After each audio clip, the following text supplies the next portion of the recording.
Hey everyone, this is Pause or Repeat. Here we figure out whether a game is really worth your time and money. Today's game is The Midnight Walk.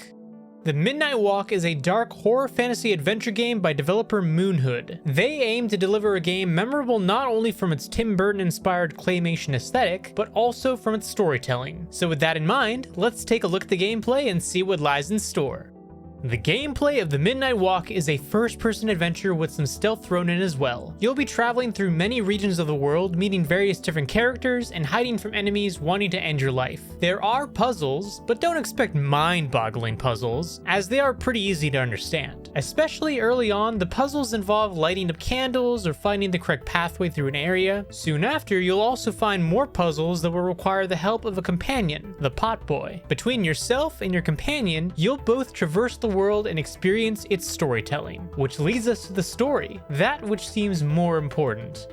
The story of The Midnight Walk takes place in a world engulfed by darkness. A mysterious figure named the Burnt One awakens, and we, the player, take control. We soon after meet the Potboy, a small, timid boy in the shape of a lantern, and quickly develop a friendship. After some traversal, we find ourselves on the Midnight Walk, a road connecting us to all other roads. It is here that we find that we must accompany the Potboy to the top of Moon Mountain in order to bring light back to the world. However, doing so won't be so easy, as there will be detours along the way, and many creatures that will want to take Potboy's flame. But now the question still stands. Pause or repeat? This game is a Tim Burton claymation film come to life in video game form. Yes. Like you can't look at that gameplay and not say that that is inspired, or that it's not inspired, rather, by Nightmare Before Christmas. Because yeah, come on, or you even get some of the, the greats like Guillermo del Toro, right? I mean, the Midnight Walk kicks off like those lucid dreams you get after binge drinking all night, practically. I mean, it feels like a claymation horror film, like you said, directed by Tim Burton. I mean, if you're a fan of this kind of style of art, you're definitely going to want to jump into this world where the nightmares are sculpted, sound is survival, and a tiny lantern creature named Potboy is your clank to your ratchet, right, Henrik? Yes, because he is your companion. It's a very fast friendship you guys develop, but it's a good one, Yes, exactly. It's all centered around just going in the same direction up to Moon Mountain. That's about it. Yeah, I mean, that's all it needs, that's all you really need for a friendship.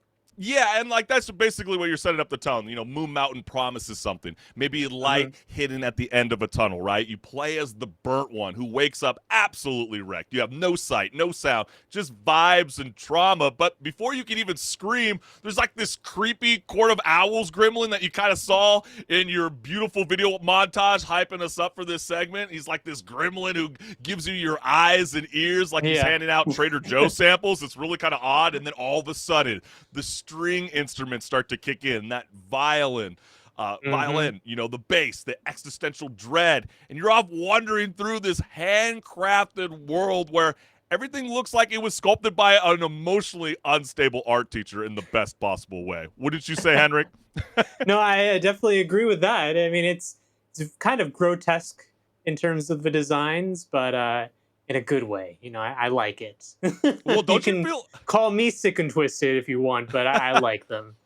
Well, there's really, really cool gameplay elements to it. You're not just like walking through this world. You got to listen, and you got to close your eyes. You got to put on headphones, and then suddenly those spooky sound design slaps you with the whispers and creaks and the unnerving suspicion that something's breathing behind you. I mean, there's no real jump scares, I would say. Right, Henrik? I mean, what do you say? Yeah, it's not really a scary horror game. It's just a horror aesthetic. And then, you have moments where you're being chased by enemies. Right. And even just the gameplay, it's good to play it even without VR. But this game is actually also built for a VR experience, which I didn't play it like that because I don't have a VR headset to I do that didn't with. either, unfortunately, but I felt myself wanting to so badly because you feel so small in this massive really world. Worth doing that. Really just going in with a VR headset and immersing yourself in this world, even with the moments like you were saying where you have to close your eyes and listen, like that probably would be much more immersive when it's in a VR setting rather than looking at your monitor. Yeah, it's just that kind of slow burn dread that makes you kind of whisper as you're playing the game, like, oh, hell no, like, I don't want to go through that. But I got to. And then you're going to be, like, hiding in, like, a living wardrobe with too many teeth. There's really cool elements. And then also, like, you have to, in the game, as you're playing as the burnt one, you're literally closing his or her eyes. I don't know what the heck the definition of gender is. But anyways, you literally close your eyes, and then they're using the sound design to be able to kind of tell you where the creature is lurking. And didn't you find some of the cool elements where, like, let's say you're hiding behind an object, Henrik, the screen starts to get even more darker. Like the game wasn't dark enough, right? And like that is like their way of telling you you're hidden. So then when you start to light up, I don't know, you're about to get creeped on real quick. Yeah. At the same time, though, I also felt like the puzzles were maybe a little bit lacking sometimes. Yeah. They didn't really feel like they wanted to stray too much off the beaten path in terms of making you really work for the puzzles. It was more about having something for you to do while they deliver the atmosphere and the storytelling for the game. And same kind of thing when it comes to the enemies. Like, yeah, it is a game over if you get caught by them and you have to start from a checkpoint, but you never really feel super threatened by them. Not like I would in a game like Outlast or even Amnesia. Like those enemies and those feel life threatening. Whereas this one, it was like, yeah, it's like kind of not.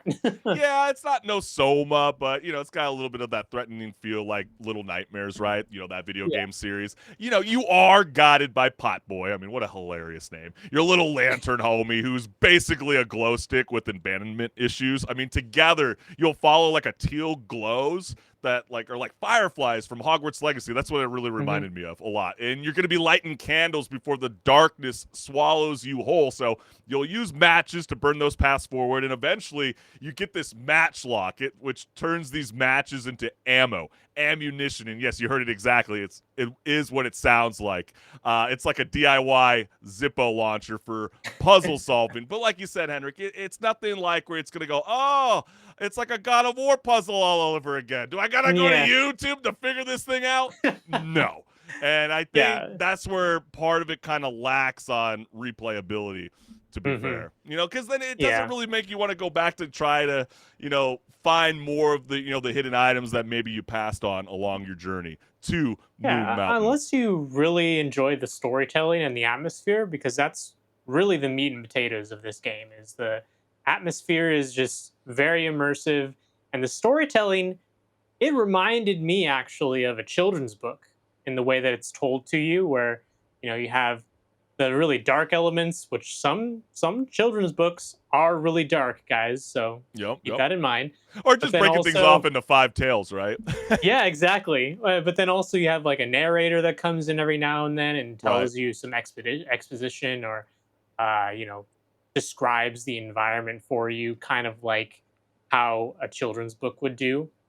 And the characters are also pretty memorable, not only just because of their designs, but their characters just in general as well. Like the soothsayer speaking in rhymes, basically. And you're like, what, like that? Okay, why am I doing this quest? But you're saying that this is the prophecy, so I must do it. And the Potboy, like you were explaining, your companion, he's likable off the bat. He's a very timid character. Then you become really good friends with him right after you feed him something, some coal, but which is so funny to me. Yeah. But he's a very likable character, and I guess that's really why they decided to make him the loading screen icon, because he's just such the poster child of this game.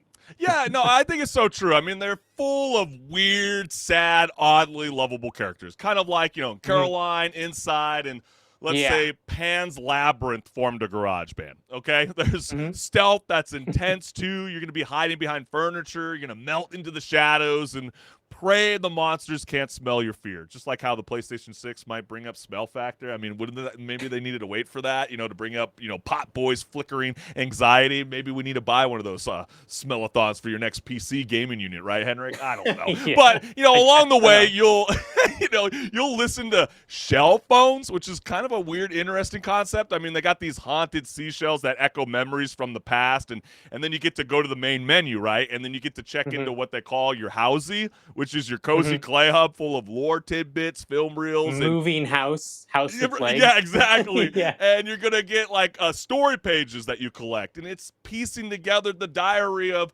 someone who lived inside, Tim Burton or Guillermo del Toro's dream, and somehow felt feel kind of warm in a sense. Yeah, it's a really fun ride, and whether you play it flat or in VR, the craftsmanship is unreal. I mean, every frame oozes with love, from the stop motion animation to the genuinely heartfelt storytelling. But I don't know, Henrik. I just kind of felt like, while I wouldn't run a marathon through this spooky fever dream again, I'm glad I took the walk. But for myself, when it comes to the verdict, to the midnight walk, it's a pause in the best way. I really think a lot of people should experience this ride, and I think I would replay it again if I did it with the VR. I mean, I did it from the console route, and I just felt like, okay, I did it.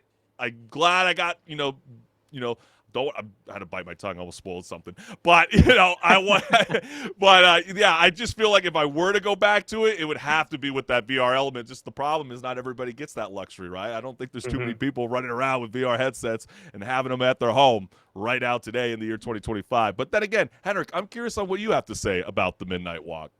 Yeah, the art style and the atmosphere is amazing, but it unfortunately doesn't carry the game fully into making me want to replay it.